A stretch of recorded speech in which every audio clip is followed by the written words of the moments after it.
अगर आप भी SSC CGL मेंस की तैयारी करना चाहते हैं तो अभी ज्वाइन करें राकेश यादव सर के फ्री मेंस के बैच को, जिसकी क्लासेस 15 सितंबर से maths by Rakesh Yadav sir YouTube channel पर शुरू हो चुकी है, जिसमें मैथ्स राकेश यादव सर पढ़ाएंगे और रीजनिंग अरुण सर और English by Gopal Verma sir और GS यश रावत सर। और इसके साथ राकेश सर ने CGL मेंस के लिए एक मैथ्स की बुक भी लॉन्च की है, जिसकी फ्री PDF आपको Rakesh Yadav sir WhatsApp channel पर मिल जाएगी। और सिर्फ यही नहीं, अगर आपको मॉक टेस्ट लगाने हैं तो वो भी कैरियर विल ऐप पर 21 रुपए में 21 मॉक टेस्ट लॉन्च किए हैं। और जो स्टूडेंट इस सीरीज से जुड़कर सिलेक्शन लेता है तो उसे कैरियर विल की तरफ से 21,000 रुपए का इनाम दिया जाएगा। तो अभी जुड़े maths by Rakesh Yadav sir YouTube channel पर और करें अपना सिलेक्शन पक्का।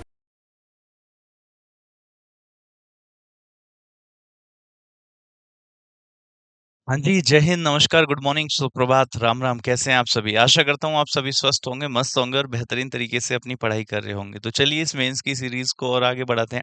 आज हम बात करेंगे हिस्ट्री की, और हिस्ट्री का कौन सा पार्ट है?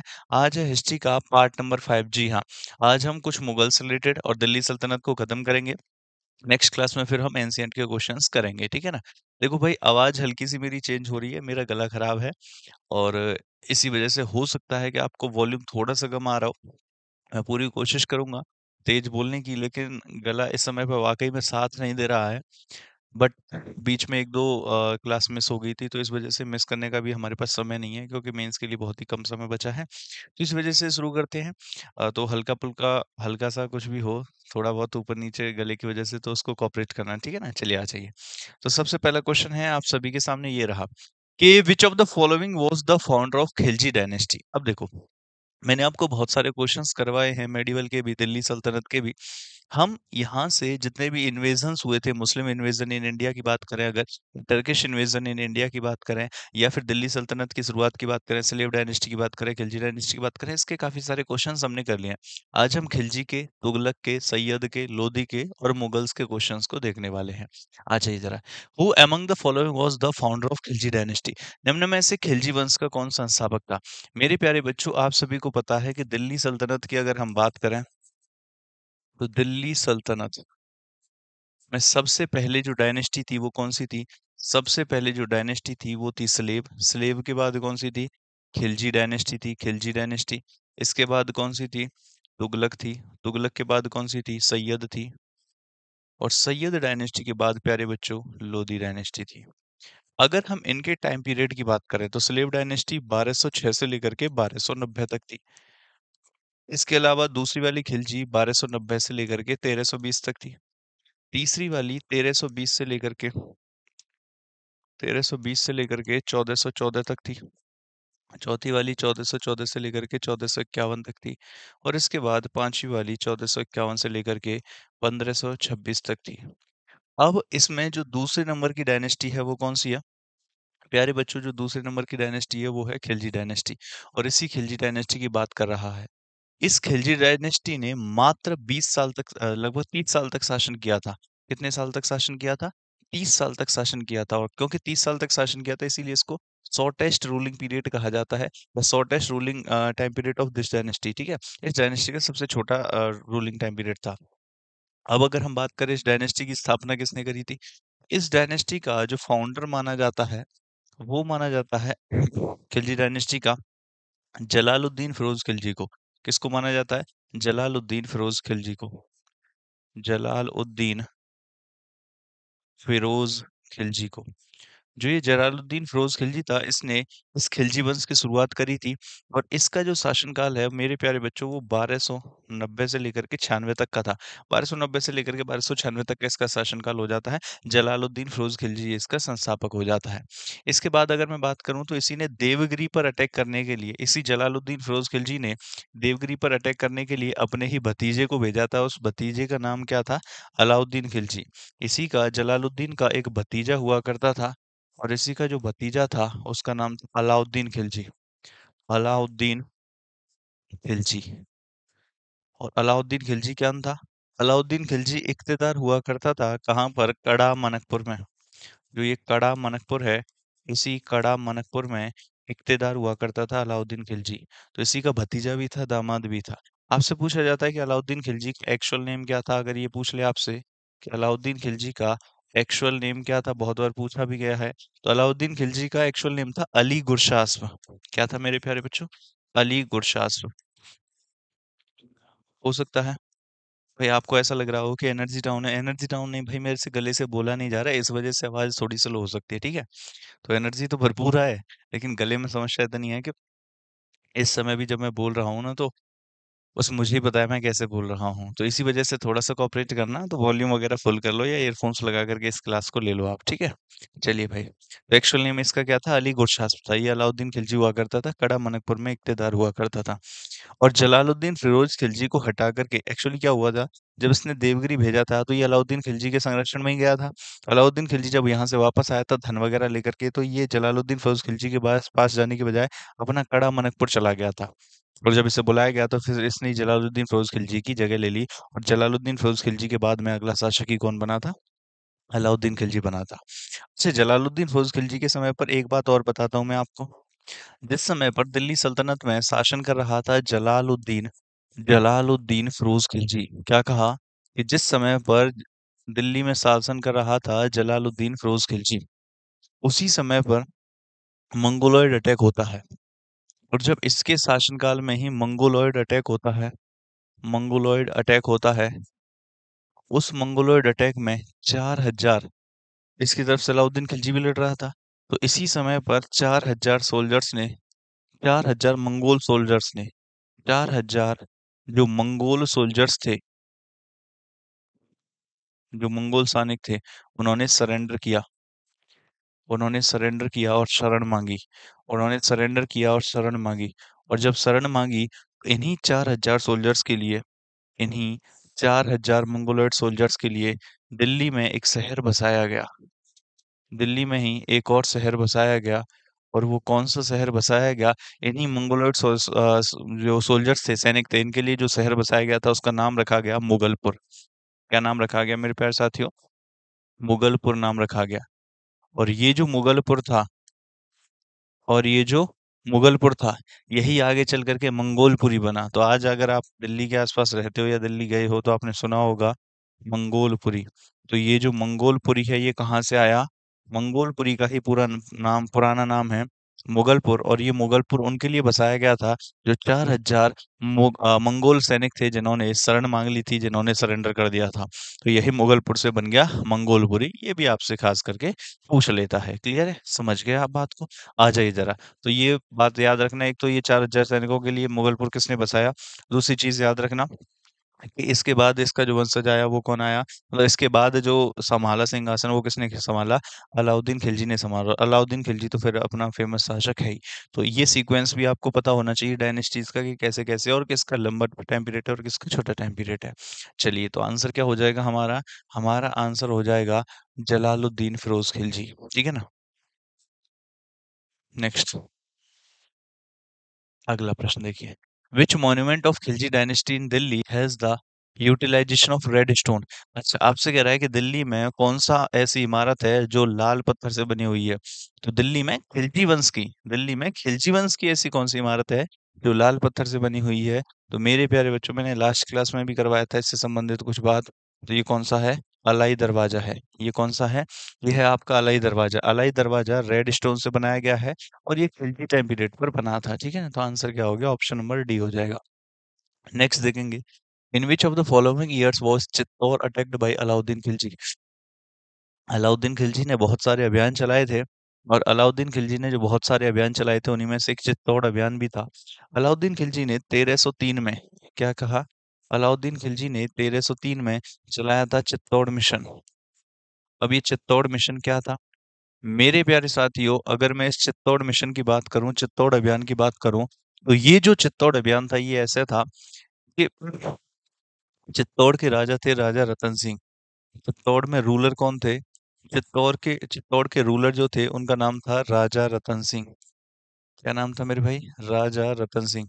और चित्तौड़ के जो शासक थे राजा रतन सिंह, उन्हीं राजा रतन सिंह की रानी हुआ करती थी, जिसका नाम था रानी पद्मावती। क्या नाम था? रानी पद्मावती। बताया जाता है कि रानी पद्मावती बेहद खूबसूरत थी। और इनकी खूबसूरती पर फिदा हो गया था अलाउद्दीन खिलजी। इसी वजह से अलाउद्दीन खिलजी रानी पद्मावती को हासिल करना चाहता था।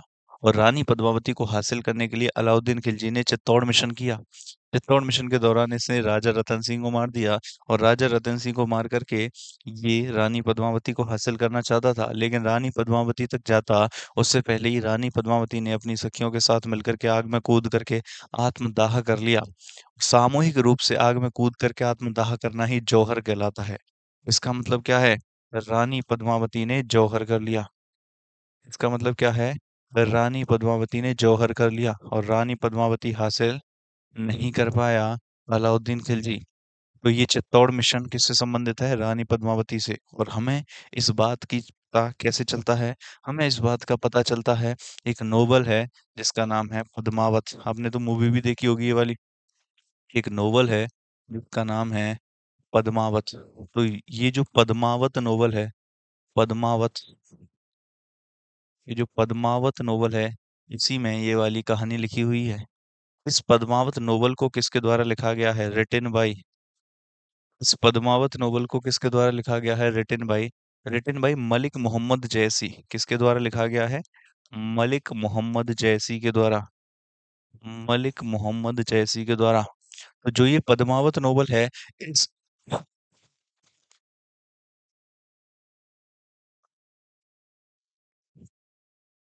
हाँ, हाँ। इस पद्मावत नोवेल को एक्चुअली क्या होता है ना, हल्का फुल्का दुखता है उससे हमको असर करता नहीं है, क्योंकि अब आदत हो गई है पढ़ाते पढ़ाते। लेकिन जब बहुत ज्यादा दुखने लगे ना, तो जब भी आवाज निकलती है ना, तो उस आवाज के साथ साथ दुखता है। एक होता है जब खाने पीने के समय दुखता है ना, जब आप ऐसे करते हैं तब दुखता है। लेकिन एक होता है हल्की सी आवाज निकल रही है तभी दुख रहा है। इसी वजह से मुझे बहुत धीरे बोलना पड़ रहा है मेरे भाई। आशा करता हूँ आप समझ पा रहे होंगे, ठीक है ना। बाकी कोशिश करते हैं कि जल्द से जल्द 1-2 दिन में ठीक हो, मतलब बेटर हो। ठीक होने में तो 3-4 दिन लग जाते हैं, लेकिन कोई दिक्कत नहीं, थोड़ा सा बेटर हो, दर्द नहीं हो तो चलेगा काम। तो मलिक मोहम्मद जैसी के द्वारा ऐसा लिखा गया है। हमारा आंसर क्या हो जाएगा? हमारा आंसर हो जाएगा 1303। तो चित्तौड़ मिशन कब था? चित्तौड़ मिशन जो था वो भाई 1303 में था। चित्तौड़ मिशन कब था? चित्तौड़ मिशन 1303 में था। समझ गए बात को? बहुत बढ़िया। चलिए आइए, 1305 में किया था अलाउद्दीन खिलजी ने मालवा मिशन, ठीक है ना। 1305 में कौन सा मिशन किया था? 1305 में किया था मालवा मिशन। मालवा मिशन 1305 में। नेक्स्ट आइए जरा, अगला वाला क्या कह रहा है। अगला प्रश्न सुनेंगे जरा। Who ascended the throne after the death of Ghiyasuddin Tughlaq? मेरे भाई, गयासुद्दीन तुगलक के बाद गद्दी को किसने संभाला था? गयासुद्दीन तुगलक के बाद गद्दी को किसने संभाला था? इसका मतलब है कौन से वंश की बात कर रहा है? अभी मैंने सारे वंश लिखवाए थे, देखो। सबसे पहली स्लेव डायनेस्टी, इसके बाद में खिलजी डायनेस्टी और इसके बाद में तुगलक डायनेस्टी। इसका मतलब बात हो रही है तुगलक डायनेस्टी की। चलिए आइए, तुगलक डायनेस्टी की थोड़ी सी बात हम कर लेते हैं। अगर हम तुगलक डायनेस्टी की बात करें, तो ये जो तुगलक वंश था या फिर तुगलक डायनेस्टी थी, इसका टाइम पीरियड कब से कब तक है? इसका टाइम पीरियड 1320 से लेकर के 1414 तक है। 1320 से लेकर के 1414 तक है। अगर मैं इसकी बात करूं, तो इसमें सबसे पहला शासक ही कौन बना था? गयासुद्दीन तुगलक। तो इसमें सबसे पहला शासक ही कौन बना था? गयासुद्दीन तुगलक। हिंदी में भी भाई यही है, ये नाम है। दो बार लिखने से कोई फायदा नहीं है, आप ऐसे ही लिख सकते हैं, गयासुद्दीन तुगलक बना था सबसे पहला शासक। तो इसका टाइम पीरियड कब से कब तक था? एक्चुअली इसका जो टाइम पीरियड था वो था 1320 से लेकर के 1325 तक। ठीक है ना, 1320 से लेकर के 1325 तक। इसकी छोटी सी कहानी बता देता हूँ एक मैं। जिस समय पर गयासुद्दीन तुगलक दिल्ली में था, जिस समय पर यहाँ पर दिल्ली में गयासुद्दीन तुगलक था, कौन था? गयासुद्दीन तुगलक। उसी समय पर मेरे प्यारे साथियों, दिल्ली में एक सूफी संत भी हुआ करते थे जिनका नाम था हजरत निजामुद्दीन औलिया। क्या नाम था? हजरत निजामुद्दीन औलिया। और जो ये सूफी संत थे हजरत निजामुद्दीन औलिया, इनके डाई हार्ड फॉलोअर्स हुआ करते थे दिल्ली में। इनको मानने वालों की संख्या भी कम नहीं थी। तो एक तरफ दिल्ली का शासक है गयासुद्दीन तुगलक, दूसरी तरफ जो एक सूफी संत है जिनका नाम है हजरत निजामुद्दीन औलिया। तो लोग इनको भी फॉलो करते हैं और लोग राजा की बात भी सुनते हैं। अब समस्या क्या हो गई कि गयासुद्दीन तुगलक से पहले जो खुसरो था उसने 5 लाख सिक्के दे दिए हजरत नियामुद्दीन औलिया को। हजरत नियामुद्दीन औलिया के पास क्या है? 5 लाख सिक्के हैं। और 5 लाख सिक्के जो हैं, खुसरो के बाद जब अगला शासक बना गयासुद्दीन तुगलक, तो गयासुद्दीन तुगलक ने ये कहा कि ये 5 लाख सिक्के तुम्हारे नहीं हैं, 5 लाख सिक्के दिल्ली के राज दरबार के हैं, ये दिल्ली के राजा के हैं, तो इनको वापस कर दो। लेकिन हजरत निजामुद्दीन औलिया ने हजरत निजामुद्दीन औलिया ने उन सिक्कों को वापस करने से मना कर दिया। और जब हजरत निजामुद्दीन औलिया ने उन सिक्कों को वापस करने से मना कर दिया, तो इस बात से नहीं बनती थी गयासुद्दीन तुगलक की और हजरत निजामुद्दीन औलिया की। तो इनकी थोड़ी सी अनबन रहती थी। ये इसको पसंद नहीं करता था, ये इसको पसंद नहीं करता था। अच्छा, एक चीज और है। गयासुद्दीन तुगलक ने एक शहर भी बसाया था दिल्ली में। उस शहर का नाम था तुगलकाबाद। तुगलकाबाद। क्या कहा मैंने? गयासुद्दीन तुगलक ने एक शहर भी बसाया था दिल्ली के ही समीप, तुगलकाबाद। आज वो दिल्ली के अंदर ही आता है, लेकिन दिल्ली के ही समीप बसाया गया था उस समय पर तुगलकाबाद। अच्छा, ये सब कुछ जब चल रहा था, तो उसी दौरान की बात है। यहाँ पर ये जो बंगाल है ना, बंगाल में एक रिवोल्ट हो जाता है जिसे कहते हैं रिवोल्ट ऑफ बुगारा खां। 1325 की बात है। 1325 में होता है रिवोल्ट ऑफ बुगारा खां। क्या होता है? रिवोल्ट ऑफ बुगारा खां। बुगारा खां। बुगारा खां का विद्रोह। बुगारा बुगारा खां का विद्रोह। रिवोल्ट ऑफ बुगारा खां का मतलब है बुगारा खां का विद्रोह। ये भी कहाँ पर हुआ था? बंगाल में। तो बंगाल में होता है रिवोल्ट ऑफ बुगारा खां।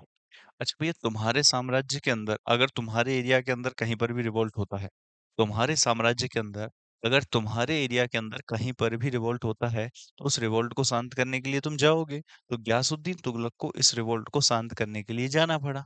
और ग्यासुद्दीन तुगलक चला गया इस रिवोल्ट को शांत करने के लिए। अब जब ग्यासुद्दीन तुगलक इस रिवोल्ट को शांत करने के लिए चला गया, तो यहाँ पर हजरत नियामुद्दीन औलिया ने भविष्यवाणी कर दी।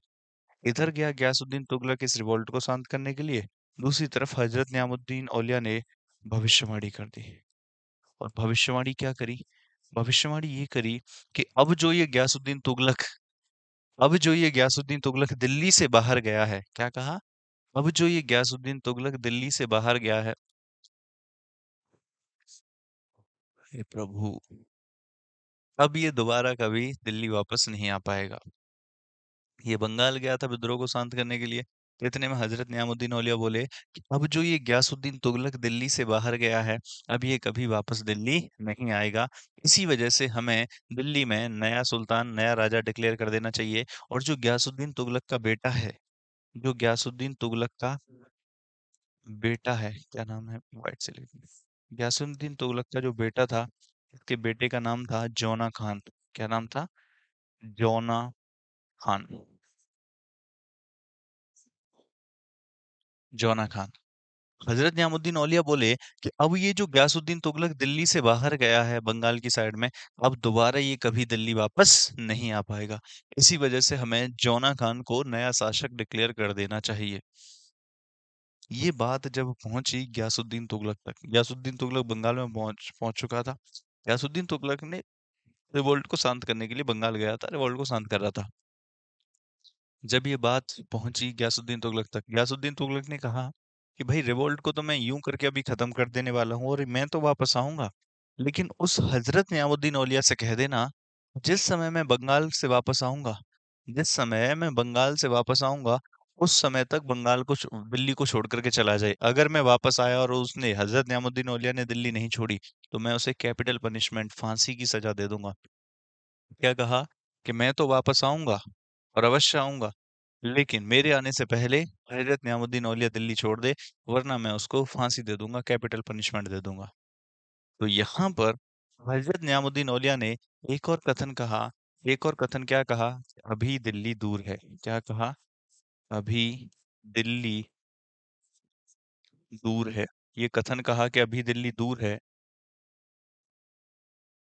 तो आपसे पूछता है कि ये फेमस लाइन अभी दिल्ली दूर है किसके द्वारा कही गई थी? हजरत निजामुद्दीन औलिया के द्वारा कही गई थी। किसके लिए कही गई थी? तो इन्होंने ये लाइन आपका गयासुद्दीन तुगलक के लिए कही थी। 1325 में इन्होंने ये लाइन गयासुद्दीन तुगलक के लिए कही थी, अभी दिल्ली दूर है। बात आई समझ में? अभी दिल्ली दूर है। अच्छा, ये जो 5 लाख सिक्के थे, हजरत नियामुद्दीन औलिया ने ये 5 लाख सिक्के दिल्ली की जनता में बंटवा दिए और बोला अभी दिल्ली दूर है बेटा, अब तुम कभी दिल्ली वापस नहीं आ पाओगे। रोना खान को शासक बना दो, सही रहेगा। अच्छा, दूसरी तरफ गयासुद्दीन तुगलक ने इस रिवोल्ट को नियंत्रित कर लिया था, और जब इस रिवोल्ट को नियंत्रित कर लिया था तो गयासुद्दीन तुगलक वापस आ रहा था।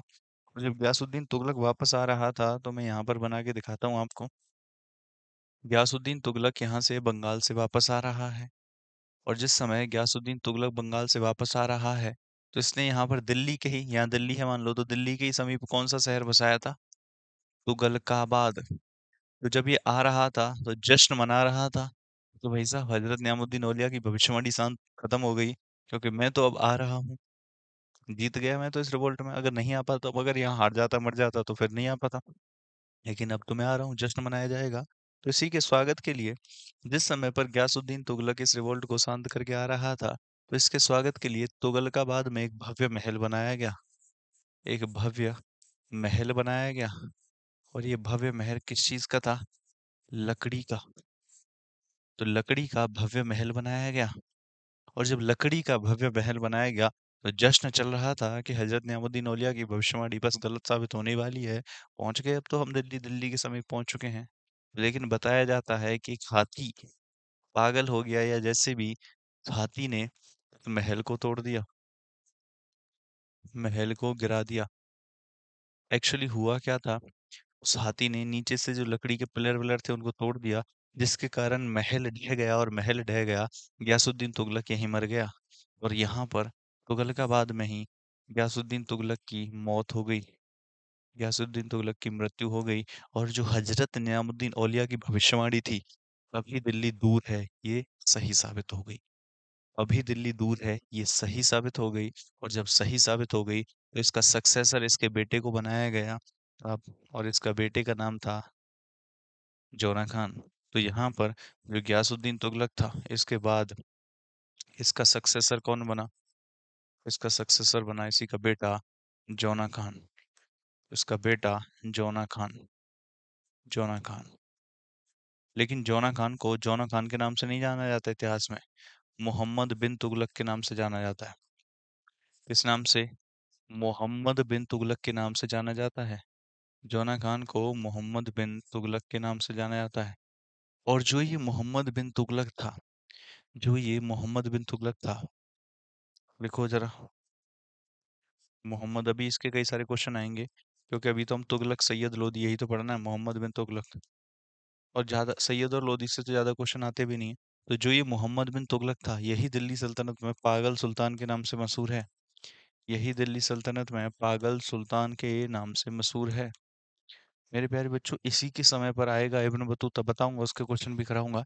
इसी के समय पर मोरक्को से आएगा इब्न बतूता, जो कि रहला नामक किताब रखेगा, लिखेगा, और इसके दरबार में 8 साल तक काजी बन के रहेगा। हम उसकी भी बात करेंगे। समझ आ रही है बात?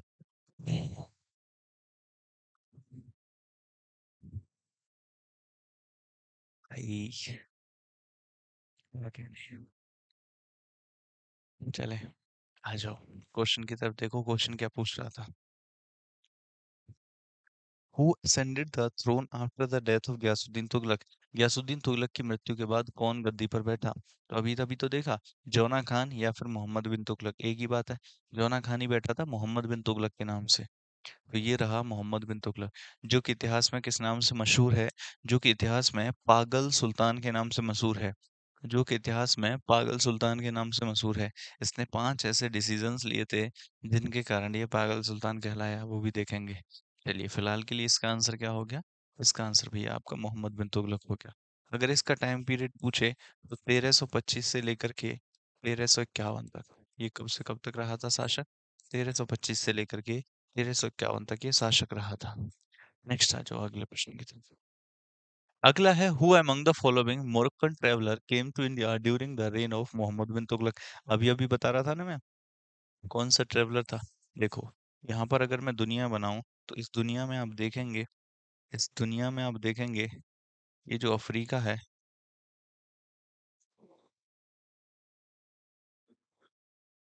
इस अफ्रीका में यहाँ पर ये जो देश पड़ता है ना, इस देश का नाम है मोरक्को। क्या नाम है? मोरक्को। इसी मोरक्को से आया था इब्न बतूता। कौन आया था? Ibn Battuta. इसी मोरक्को का ट्रेवलर हुआ करता था इब्न बतूता, जो इंडिया आया था। और ये जो इंडिया आया था, इस समय पर इंडिया में किसका शासनकाल चल रहा था? इस समय पर इंडिया में, एमबीटी लिख देता हूँ, मोहम्मद बिन तुगलक। मोहम्मद बिन तुगलक का शासनकाल चल रहा था। मेरे प्यारे बच्चों, जिस समय मोहम्मद बिन तुगलक का शासनकाल चल रहा था, उस समय पर ये जो इब्न बतूता है, उसके दरबार में काजी बन के रहा था। आपसे पूछेगा किस पोस्ट पर रहा था? काजी बन के रहा था, वो भी 8 साल तक। 8 साल तक काजी बन के रहा था। इसके अलावा, इसके अलावा इब्न बतूता की एक किताब है बहुत ही फेमस सी, जिसको हम रहला कहते हैं। क्या कहते हैं? तो रहला। रहला नामक पुस्तक किसके द्वारा लिखी गई है? रहला नामक पुस्तक इब्न बतूता के द्वारा लिखी गई है, जो मोहम्मद बिन तुगलक के शासनकाल में 8 साल तक काजी बन के दिल्ली सल्तनत में रहा था। क्लियर है? तो ये कहा जाता है। आंसर क्या हो गया? आंसर आपका देखो इब्न बतूता हो गया। ऑप्शन नंबर डी हो गया, इब्न बतूता हो गया। ये सारे प्रीवियस ईयर क्वेश्चंस हैं मेरे भाइयों। ये सारे क्वेश्चंस क्या हैं? ये सारे क्वेश्चंस प्रीवियस ईयर क्वेश्चंस हैं। समझ में आ रही है बात आपके? समझ में आ रही है बात आपके? चलिए, नेक्स्ट देखिए। Who among the following was not a ruler of Tughlaq dynasty? निम्न में से कौन सा तुगलक डायनेस्टी का शासक नहीं था? देखिए, मोहम्मद बिन तुगलक तो था, अभी अभी देखा, 1325 से लेकर के। अच्छा, ग्यासुद्दीन तुगलक तो फाउंडर था। फिरोज शाह तुगलक मोहम्मद बिन तुगलक के बाद बना था। तो पहले बना था ये। देखो, पहले नंबर पर ये था, दूसरे नंबर पर ये था, और तीसरे नंबर पर फिरोज शाह तुगलक था। ठीक है ना? रुकनुद्दीन कौन था? ओहो, रुकनुद्दीन तो रजिया का भाई था।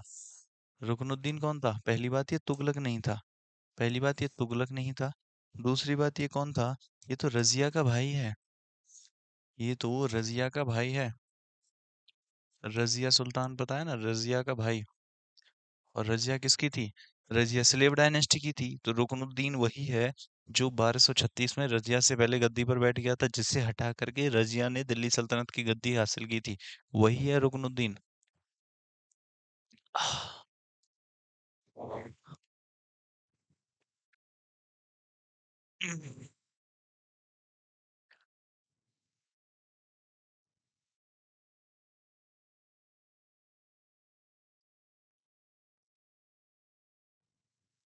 देखो भाई, which of the following is the correct chronological order of the rulers of Tughlaq dynasty? निम्न में से तुगलक डायनेस्टी के निम्न में से तुगलक डायनेस्टी के rulers who ruled over Delhi from year 1320 से 1314। निम्न में से निम्न में से तुगलक डायनेस्टी के रूलर्स निम्न अरे यार, भाई सच बता रहा हूँ, इतना तेज दुख रहा है ना मेरा बोर्ड पे। मैं पढ़ा रहा हूँ, लेकिन वो है ना कि कई बार ध्यान इधर चला जा रहा है, तो उसके लिए। Which of the following is the correct chronological order of the rulers of Tughlaq dynasty? Tughlaq dynasty के जो शासक हो जाते हैं, इनका क्रोनोलॉजिकल ऑर्डर बताइए। मतलब पहले कौन सा शासक, तीन चार पांच जो भी शासकों के नाम है, पहले कौन सा, फिर कौन सा, फिर कौन सा। चलिए देखते हैं। भैया, इसका ग्यासुद्दीन तुगलक है, फिरोज शाह तुगलक है, और मोहम्मद बिन तुगलक है। अभी अभी तो बताया था मैंने। इन तीनों के तो अभी अभी बताए थे। सबसे पहले नंबर पे कौन है? ग्यासुद्दीन तुगलक। इसके बाद कौन है? मोहम्मद बिन तुगलक। और इसके बाद कौन है? फिरोज शाह तुगलक। इसका मतलब पहले नंबर पे ग्यासुद्दीन तुगलक आएगा, दूसरे नंबर पे मोहम्मद बिन तुगलक आएगा, और तीसरे नंबर पे फिरोज शाह तुगलक आएगा। देखिए जरा, कहीं है ग्यासुद्दीन तुगलक ये रहा, मोहम्मद तुगलक ये रहा, और फिरोज शाह तुगलक ये रहा। इसका मतलब सही उत्तर कौन सा हो जाएगा? मेरे भाई, सही उत्तर हो जाएगा भाई, सही उत्तर हो जाएगा ऑप्शन नंबर सी। मेरे भाई, सही उत्तर हो जाएगा ऑप्शन नंबर सी। क्लियर है आपको? चलिएगा, नेक्स्ट, अगला। Who among the following founded the city of Tughlaqabad? देखो, तुगलकाबाद शहर किसने बसाया था? अभी हमने बात करी थी ना, तुगलकाबाद। जो ये ग्यासुद्दीन तुगलक था, उसी के द्वारा तुगलकाबाद शहर बसाया गया था। और जब ये बुगारा खां के विद्रोह को शांत करके वापस आ रहा था, तो इसी तुगलकाबाद में लकड़ी का महल बनाया गया था। और उसी लकड़ी, अगले पेज में, उसी लकड़ी के महल में आपका इसकी मृत्यु हो गई थी, लकड़ी के महल को ढह जाने से। तुगलकाबाद नामक शहर किसने बसाया था? तो जो तुगलकाबाद नामक शहर है, वो बसाया था गयासुद्दीन तुगलक ने। किसने बसाया था? गयासुद्दीन तुगलक ने। मेरे भाई, तुगलकाबाद नामक जो शहर था, वो तुगलकाबाद नामक शहर गयासुद्दीन तुगलक के द्वारा बसाया गया था। क्लियर है भाई? चलिए नेक्स्ट देखते हैं। अगला, during the rule of which of the following dynasties did during the rule of which of the following dynasties did Timur और the Tamerlane invade India in 1398? अब देखो, इसने सिंपल बना दिया क्वेश्चन को। कैसे बना दिया? हो सकता है आपको यहाँ पर पता नहीं चलता कि किसके शासनकाल में आया, लेकिन इसने ये जो समय दे दिया ना, ये सीजीएल का प्रश्न है भाई, 2022 का है वैसे, लेकिन सीजीएल का ही है। इसने ये जो समय दे दिया, आप सभी को पता है, 1320 से लेकर के 1414 तक का जो टाइम पीरियड है, वो किसका है? वो तुगलक डायनेस्टी का है। 1320 से लेकर के 1414 के बीच का जो समय तुगलक डायनेस्टी का है, तो 1398 भी इसी में आएगा। इसका मतलब है ये कब की बात कर रहा है? वो तुगलक डायनेस्टी की बात कर रहा है। इसका मतलब ये कब की बात कर रहा है? मेरे प्यारे बच्चों, ये तुगलक डायनेस्टी की बात कर रहा है। किसकी बात कर रहा है? तुगलक डायनेस्टी की। क्लियर है? बहुत बढ़िया भाई। चलिएगा अगला, Mohammad bin Tughlaq transferred his capital from. Actually में मोहम्मद बिन तुगलक ने ऐसे कौन से 5 डिसीजन लिए जिनकी वजह से पागल सुल्तान कहलाया? मैं वो सारे करवा देता हूँ आपको 2 मिनट में। मोहम्मद बिन तुगलक, ये जो दिल्ली सल्तनत का सुल्तान है, मोहम्मद बिन तुगलक, जो कि मशहूर है इतिहास में पागल सुल्तान के नाम से, जो कि मशहूर है इतिहास में पागल सुल्तान के नाम से। इस मोहम्मद बिन तुगलक ने ऐसे कौन से 5 डिसीजन लिए थे जिसकी वजह से इसे पागल सुल्तान कहा जाता है? मेरे प्यारे बच्चों, इसके समय पर एक तो सबसे ज्यादा रिवोल्ट हुए थे। एक तो सबसे ज्यादा रिवोल्ट हुए थे भाई, 27 रिवोल्ट साउथ इंडिया में और लगभग 7 रिवोल्ट नॉर्थ इंडिया में हुए थे। इसी के शासनकाल पर 34 रिवोल्ट हुए थे। ठीक है ना? तो इसके शासनकाल में क्या हुआ था? Maximum number of revolts maximum number of revolts इसी के शासनकाल में हुए थे। सबसे ज्यादा विद्रोह, जब सबसे ज्यादा विद्रोह हुए थे साउथ इंडिया में, खास करके लगभग 27 रिवोल्ट तो साउथ इंडिया में हुए थे और लगभग 7 रिवोल्ट नॉर्थ इंडिया में हुए थे। उसने सोचा जब साउथ इंडिया में ज्यादा रिवोल्ट हो रहे हैं तो इन पर नियंत्रण रखा जा सकता है, तो मुझे अपनी राजधानी को नॉर्थ इंडिया से साउथ इंडिया ले जाना चाहिए। तो इसने क्या किया था? सबसे पहला काम जो इसने किया था सबसे पहला काम जो इसने किया था वो किया था अपनी कैपिटल को शिफ्ट। इसने क्या किया था? अपनी कैपिटल को शिफ्ट किया था। कहाँ से? दिल्ली से ये ले गया था अपनी कैपिटल को दौलताबाद। दिल्ली से दौलताबाद, यानी कि देवगिरी, महाराष्ट्र के वाले रीजन में ये अपनी राजधानी को ले गया था।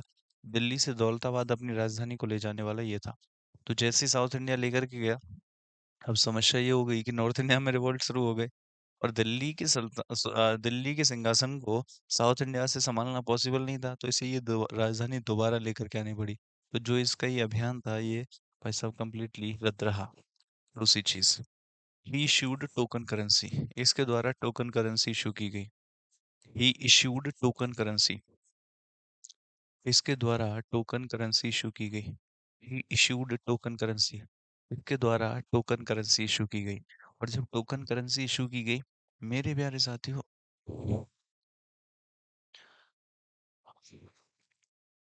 इसने जब टोकन करेंसी इशू करी तो एक्चुअली यहाँ पर क्या था, चांदी की कमी आ गई थी दिल्ली सल्तनत में उस समय पर। तो इसने कहा कि चांदी के सिक्के की बजाय हम टोकन करेंसी यूज करेंगे। अब इतिहासकार बताते हैं, कुछ लोग कहते हैं कि वो ब्रॉन्ज के सिक्के चलवाए थे और कुछ लोग कहते हैं लेदर के चलवाए थे। लेकिन कोई बात नहीं, सांकेतिक मुद्रा की शुरुआत करी थी इसने। टोकन करेंसी को क्या बोलते हैं? सांकेतिक मुद्रा। अब हुआ क्या, जैसे अगर हम कहें कि वो ब्रॉन्ज के थे या लेदर के थे, जो भी थे, व्यक्तियों ने क्या किया, लोगों ने, हर घर में टकसाल बन गया। जहाँ सिक्के बनाए जाते थे उसे टकसाल कहते थे।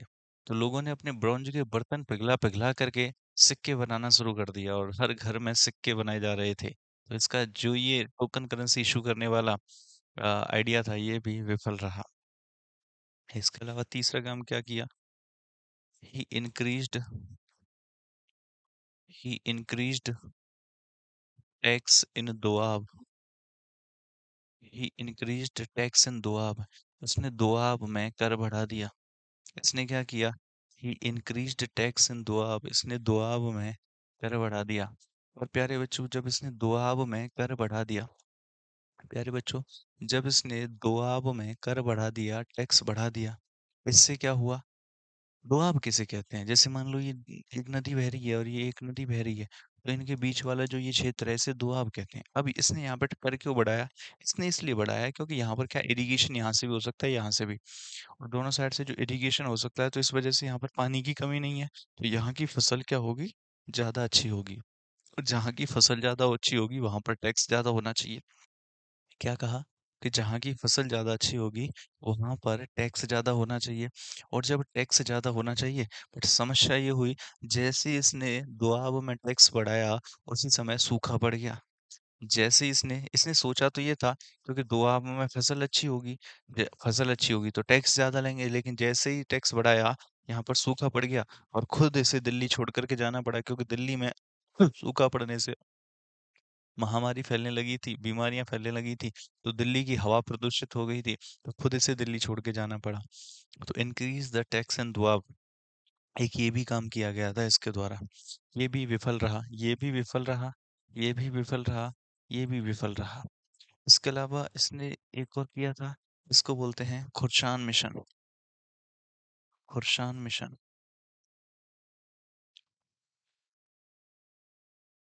और लास्ट था भैया कराचल मिशन।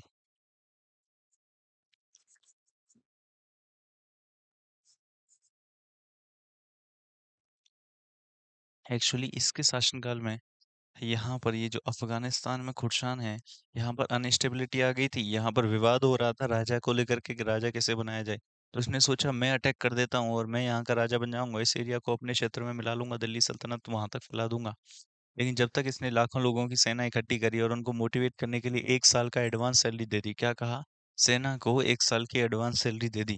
इसने क्या किया, जो सेना थी उस सेना को 1 साल का वेतन, 1 साल का वेतन एडवांस दे दिया। वेतन भैया एडवांस दे दिया। और जैसे ही इसने सेना इकट्ठी करी लाखों लोगों की, उसको 1 साल का वेतन एडवांस दिया, तब तक वहां पर स्टेबिलिटी आ गई, तो वहां ये जा नहीं पाया। फिर इसने सोचा कि मैं यहाँ पर जाता हूँ, ये उत्तराखंड के कराचल में, तो यहाँ पर जाता, लेकिन दिल्ली से ही चलना था, दिल्ली में गर्मी थी, वहां पर बर्फ इतनी ज्यादा थी, पहाड़ थे, तो उस बर्फ में पहाड़ों में जा करके आधी सेना ठंड से ही मर गई। तो ये वाला मिशन भी विफल रहा। लिख लो एक बार फटाफट से सारे मिशन। ये पांचों मिशन थे, ये इसने अच्छे के लिए थे, लेकिन पांचों के पांचों विफल साबित हुए। इसी वजह से इसको दिल्ली सल्तनत का सबसे पढ़ा लिखा पागल सुल्तान कहा जाता है। इसी वजह से इसको दिल्ली सल्तनत का सबसे पढ़ा लिखा पागल सुल्तान कहा जाता है। एक बार लिखेंगे जरा।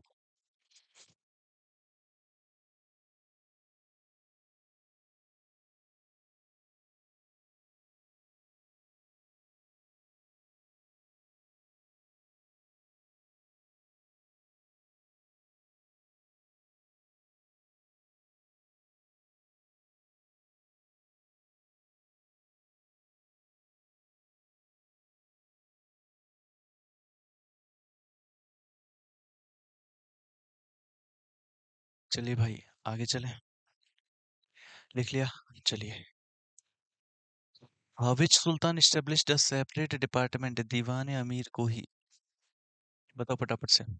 दीवान अमीर को he to take care of agriculture, agriculture के रख रखाव के लिए दीवान अमीर को ही की स्थापना किस सुल्तान के द्वारा की गई थी?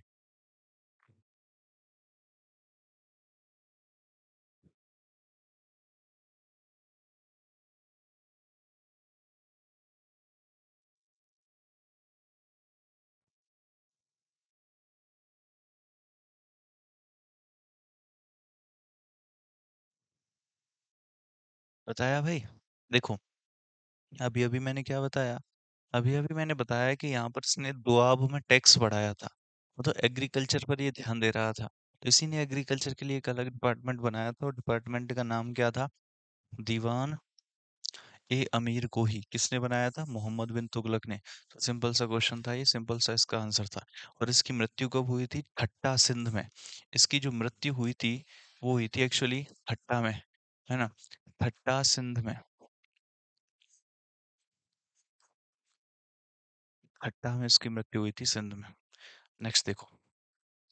Ghiyasuddin Tughlaq was the governor of, अच्छा, ग्यासुद्दीन तुगलक की बात कर रहा है, जो कि तुगलक वंश का फाउंडर था। तो Ghiyasuddin Tughlaq was the governor of, अच्छा गवर्नर पूछा कब गवर्नर था? During the reign of Alauddin Khilji. अच्छा, अलाउद्दीन खिलजी के शासनकाल में ग्यासुद्दीन तुगलक कहाँ का गवर्नर था? क्या कहा? अलाउद्दीन खिलजी के शासनकाल में, प्यारे बच्चों, अलाउद्दीन खिलजी के शासनकाल में ग्यासुद्दीन तुगलक कहाँ का गवर्नर था? तो मेरे प्यारे बच्चों, ये आपका पंजाब का गवर्नर था। कहाँ का गवर्नर था? पंजाब का। ये पंजाब का गवर्नर था। नेक्स्ट देखेंगे, who was the first ruler of Syed dynasty? Syed dynasty का पहला रूलर कौन था? मेरे भाई सैयद डायनेस्टी का पहला रूलर तो खिज्र खान था, आप सभी को पता है। 1414 में कौन था? खिज्र खान। अच्छा, एक बात खिज्र खान के बारे में लिखो जरा फटाफट से। खिज्र खान ने जो टाइटल था, कौन सा टाइटल था? सुल्तान का। सुल्तान, इसको धारण नहीं किया था।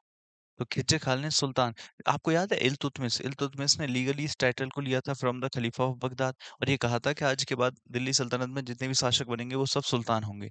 लेकिन खिज्र खान ने सुल्तान के टाइटल को धारण नहीं किया था।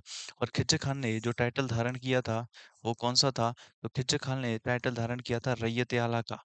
किसका? रैयत आला। रैयत आला। खिज्र खान ने रैयत आला की उपाधि धारण करी थी। खिज्र खान ने सुल्तान की उपाधि धारण नहीं करी थी। खिज्र खान ने बेसिकली जो है रैयत आला की उपाधि धारण करी थी। क्लियर है? ये हो जाता है। नेक्स्ट अगला देखेंगे, इसी का अलाउद्दीन खिलजी, अलाउद्दीन आलम शाह, मोहम्मद शाह और मुबारक खान लोधी। मुबारक खान भी लिखा है, लोधी डायनेस्टी भी लिखा है, ठीक है कोई बात नहीं। इसी का बेटा था मुबारक। विच लोधी रूलर्स 1489 से लेकर के 1517 तक रियल नेम वाज निजाम खान? देखो, अब लोधी वंश की अगर मैं बात करूं तो ध्यान से देखना जरा। जो लोधी डायनेस्टी थी, कौन थी? जो लोधी डायनेस्टी थी, इसका टाइम पीरियड 1451 से लेकर के 1526 तक था। इसमें 3 शासक हुए। वो 3 शासक शासक कौन-कौन से थे? वो 3 शासक थे, सबसे पहला तो बहलोल लोधी। कौन था? बहलोल लोधी। बहलोल लोधी। इसका टाइम पीरियड था भाई 1451 से लेकर के 1451 से लेकर के 1489 तक ही मान लो, 1489 तक। दूसरा सिकंदर लोधी। इसके बाद कौन आया था? सिकंदर लोधी। इसकी एक बहुत ही फेमस सी किताब भी है, गुलरुखी के नाम से किताब कविता लिखता था ना वो फारंगी सिकंदरी। ठीक है ना, सिकंदर लोधी। इसका टाइम पीरियड है 1489 से लेकर के 1517 तक का। क्लियर है? और लास्ट वाला कौन था? इब्राहिम लोधी। लास्ट वाला कौन था मेरे भाई? इब्राहिम लोधी। अगर हम इब्राहिम लोधी की बात करें तो इसका टाइम पीरियड है 1517 से लेकर के 1526 तक। 1526 में क्या हुआ था? 1526 में आप सभी को पता है बाबर आ गया था, और बाबर ने इब्राहिम लोधी को हरा करके फर्स्ट बैटल ऑफ पानीपत में, पानीपत के पहले युद्ध में, बाबर ने इब्राहिम लोधी को हरा करके पानीपत के पहले युद्ध में, फर्स्ट बैटल ऑफ पानीपत में, यहाँ पर मुगल वंश की शुरुआत करी थी। मुगल वंश। तो बाबर ने पानीपत के पहले युद्ध में इब्राहिम लोदी को हरा करके 1526 में मुगल वंश की शुरुआत कर दी थी। किसने करी थी मुगल वंश की शुरुआत? बाबर ने। भैया आपसे पूछ रहा है कि 1489 से 1517 तक कौन था? तो 1489 से 1517 तक कौन था? ये भैया आपका सिकंदर लोदी था। तो आंसर क्या हो जाएगा? सिकंदर लोदी। और तीन ही शासक तो हुए इसमें, तीन ही शासक तो हुए, बहलोल लोदी, सिकंदर लोदी, इब्राहिम लोदी। अच्छा, सिकंदर लोदी के बारे में एक चीज और याद रखना। पहली बात तो इसके द्वारा आगरा की स्थापना की गई। इसके द्वारा आगरा की स्थापना, इसने एक शहर बसाया। इसने 1504 में, इसने 1504 में एक शहर की स्थापना करी, एक सिटी की स्थापना करी, जिसको आगरा कहा जाता है। यूपी में ही, आप सभी को पता है ना, आगरा। आगरा, जहां पर क्या है? ताजमहल भी है। जहां पर क्या है? ताजमहल भी है। तो उसी की शहर की स्थापना करी, आगरा की। और प्यारे बच्चों, 1506 में इसे अपनी राजधानी बना लिया।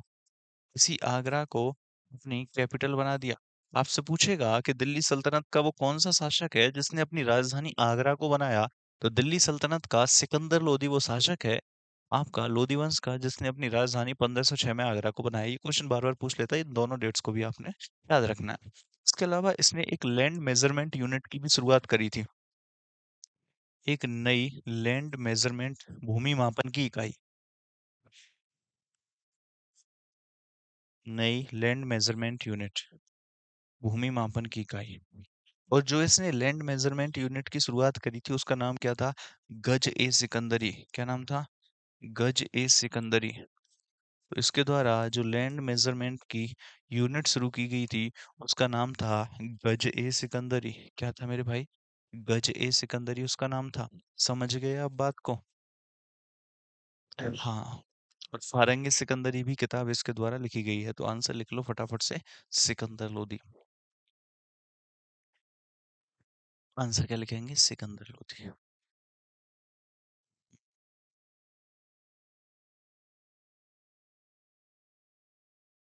चलो भाई आगे चलें। प्रश्न संख्या 15।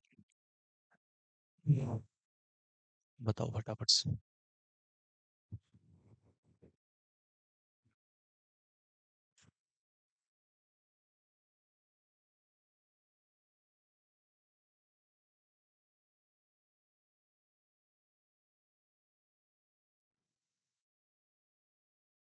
देखो, डबल डोम। अब कौन सा वंश के क्वेश्चन करा रहा हूँ? वैसे तो आप यहाँ से तुक्का भी मार सकते थे, लेकिन क्वेश्चन पेपर में तो नहीं कर पाओगे। उससे पूछ रहा है कि डबल डोम जो होता है, इट्स डबल डोम फीचर जो इंडो इस्लामिक आर्किटेक्चर को दर्शाता है, was introduced by which dynasty of Delhi सल्तनत? दिल्ली सल्तनत की किस डायनेस्टी के द्वारा इसको इंट्रोड्यूस किया गया था? तो लोधी डायनेस्टी। ठीक है ना? कौन सी डायनेस्टी? लोधी डायनेस्टी। नेक्स्ट देखो भाई, अगला। In which of the following years Sikandar Lodhi founded Agra? देखो पूछ लिया ना, अभी कहा था ना मैंने पूछता है। तो भैया कब करी थी आगरा की स्थापना? 1504 में आगरा की स्थापना करी थी और 1506 में आगरा को अपनी राजधानी बनाया था। तो मेरे भाई आगरा की स्थापना 1504 में करी थी। क्या लिखेंगे? 1504 में। और राजधानी कब बनाया? 1506 में आगरा को राजधानी बनाया। 1506 में दिल्ली सल्तनत की राजधानी क्या बन गई थी? आगरा बन गई थी। ये बात भी आप लोग याद रखेंगे। क्लियर है? चलिए भाई अगला देखते हैं। अगला क्या है? Who was the last ruler of Lodhi dynasty? अभी अभी देखा था वैसे तो। लास्ट रूलर कौन था? इब्राहिम लोधी था। क्योंकि आप सभी को पता है कि 21 अप्रैल 1526 को क्या हुआ था? 21 अप्रैल 1526 को हुआ था first battle of Panipat. First battle of Panipat, Panipat का पहला युद्ध। और जो पानीपत का पहला युद्ध हुआ था किस किस के बीच में हुआ था? एक तरफ से कौन था? इब्राहिम, इब्राहिम लोदी। और दूसरी तरफ से कौन था? बाबर। तो बाबर ने इब्राहिम लोदी को हरा दिया था, बाबर जीत गया था। और इसी बाबर ने क्या किया था? मुगल वंश की स्थापना। इसी बाबर ने मुगल वंश की स्थापना की थी। अच्छा एक चीज और देखिए आप। एक चीज क्या है जो आपसे पूछता है? एक चीज वो है जो आपसे पूछता है कि बाबर कहाँ से था? एक्चुअली बाबर मातृ पक्ष से कहीं और से था और पितृ पक्ष से कहीं और से था। कैसे? क्योंकि इसके जो पापा थे वो तो तैमूर लंग के। जो पापा लिख दो इसके, है ना? वैसे तो ये अब्बू बोलता होगा ना, कोई बात नहीं। लेकिन इसके जो पापा थे वो कहाँ से थे? तैमूर लंग के, तैमूर के वंशज थे। और जो माता पक्ष से था ये, माता पक्ष से था वो ये चंगेज खान या गेंजिस खान जिसे कहा जाता है। गेंजिस खान चंगेज खान का वंशज था। तो मातृ पक्ष से ये चंगेज खान का वंशज था और पितृ पक्ष से ये तैमूर लंग का वंशज था। भाई दवाई लेने से मुझे सख्त नफरत है वैसे, तो मैं सच बताता हूँ। वैसे तो मुझे दवा लेने से भाई सख्त नफरत है, लेकिन समस्या क्या है कि अगर नहीं ली तो तुम्हारी सारी क्लासेस फिर डिस्टर्ब हो जाएंगी, तो इस वजह से बस लेनी पड़ रही है। देखो तुम्हारा भाई दवाई खा रहा है ना? ये देखो इतनी बड़ी टैबलेट वो भी, ये दिखाई दे रही है तुम्हें ऐसे। और एक ये भी है भाई, एक दो, और एक ये भी है, तीन भाई साहब। क्योंकि बोलना है, नहीं बोलोगे तो समस्या हो जाएगी।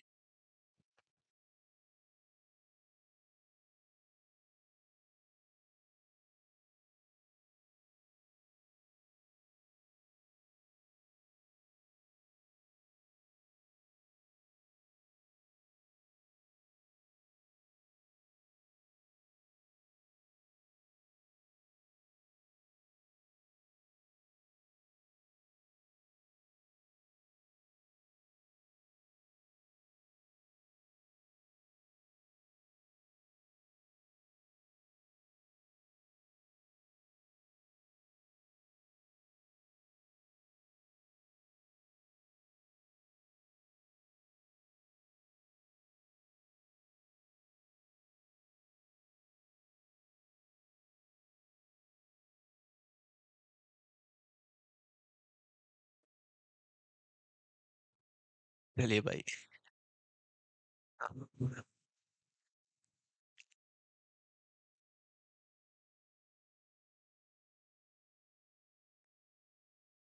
चलिए भाई, चलिए, चलिए, चलिए। तो हाँ, ये भी कई बार आपसे पूछ लेता है ना, ये भी बड़ा ज़रूरी है।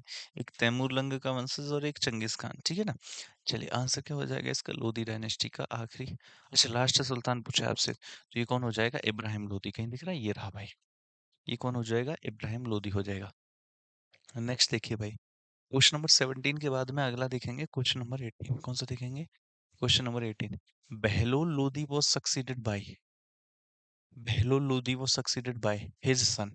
बहलोल लोदी का के बाद सक्सेसर कौन बना था? उसका बेटा बना था। Under the title of sultan Sikandar Shah. सुल्तान सिकंदर शाह इन 1489। तो 1489 में कौन था भाई? 1489 में मेरे भाई अभी अभी करवाया था बहलोल लोदी। बहलोल लोदी के बाद इसका बेटा सिकंदर लोदी।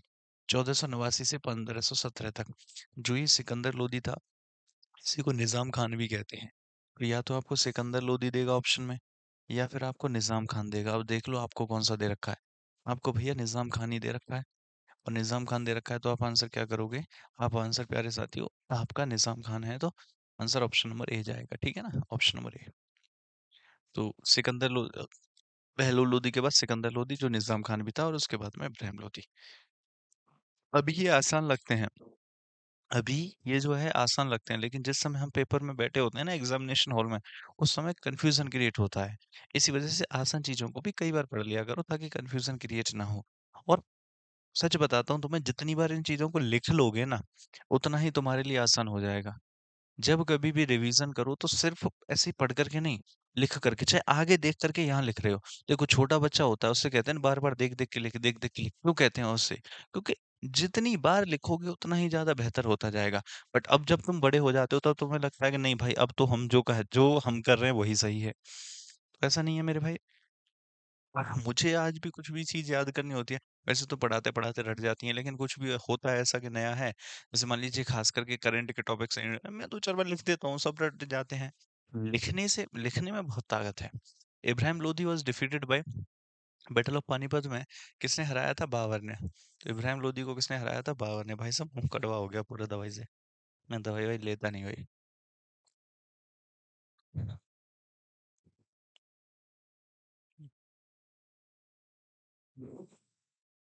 बुखार-वुखार से दर्द नहीं होता, है ना? आ जाए कुछ भी हो जाए, वैसे तो आता नहीं। पता नहीं, भगवान की कृपा है। लेकिन फिर भी गलती से आ भी जाए, कुछ नहीं, ठीक है, पढ़ाते रहो। कुछ और समस्या हो करते रहो, लेकिन पढ़ाने में सबसे बड़ी समस्या गले की नहीं होनी चाहिए बस। इसके अलावा कोई भी समस्या हो जाए सब चलता है, बस गले की समस्या ना हो।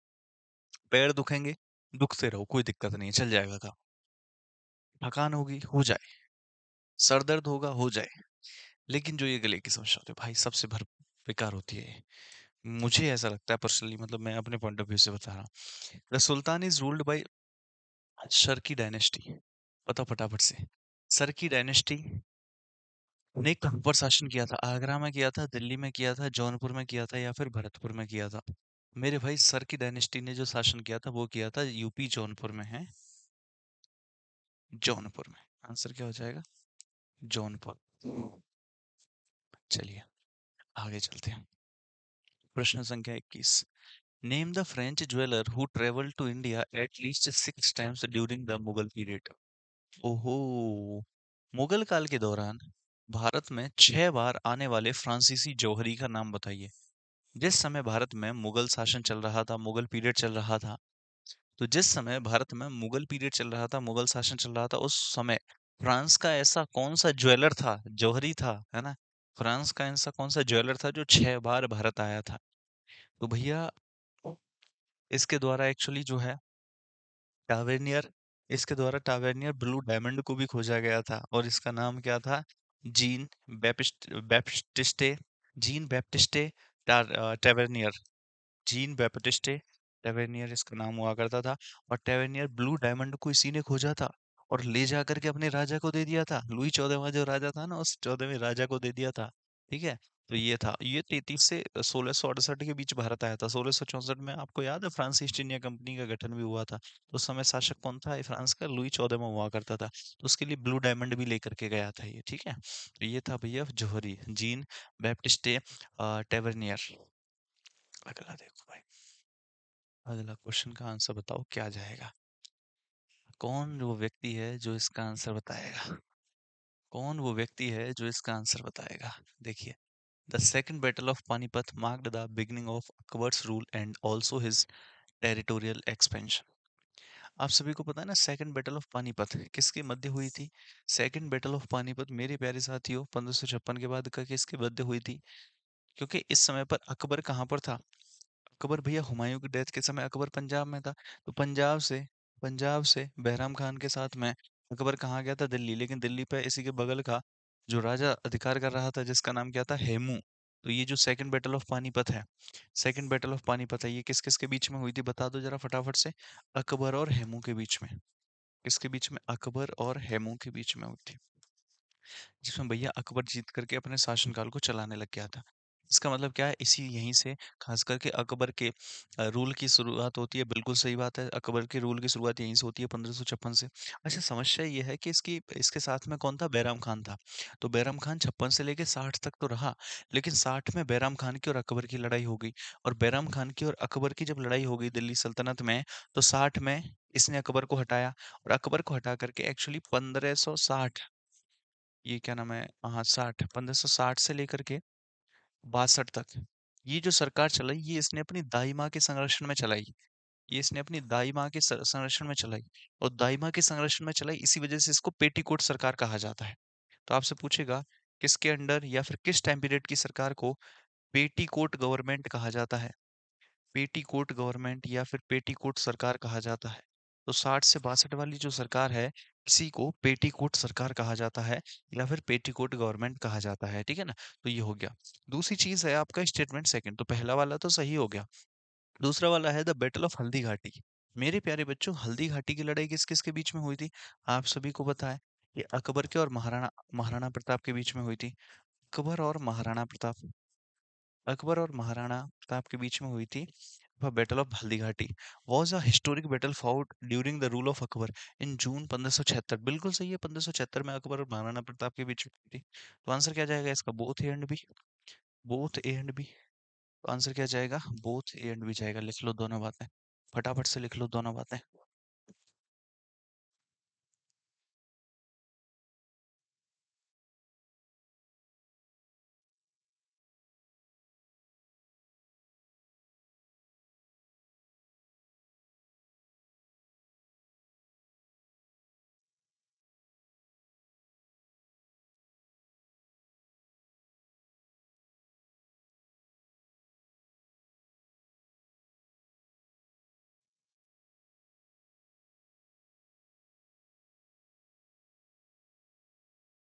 चले भाई, बहुत बढ़िया। अच्छा, एक चीज और है, एक चीज और बताऊं आपको। इस लड़ाई में जो ये सेकंड वाली लड़ाई है, ये बैटल ऑफ हल्दी घाटी है जो 1576 में हुई थी, इसमें अकबर की तरफ से नेतृत्व कौन कर रहा था? राजा मान सिंह। अकबर की तरफ से नेतृत्व कौन कर रहा था? राजा मान सिंह। ठीक है ना? तो अकबर वाली फोर्सेस का नेतृत्व कौन कर रहा था? राजा मान सिंह। ये भी पूछ लेता आपसे। तो बैटल ऑफ हल्दी घाटी, ये दोनों बातें सही हो गई, आंसर हो गया आपका बॉय। चलिए आगे वाला देखते हैं, अगला प्रश्न क्या है? The Mughals were descendants of their father से साइड। ओहो, फादर साइड से। मैंने अभी अभी बताया था भाई, थोड़ी सी देर पहले बताया था।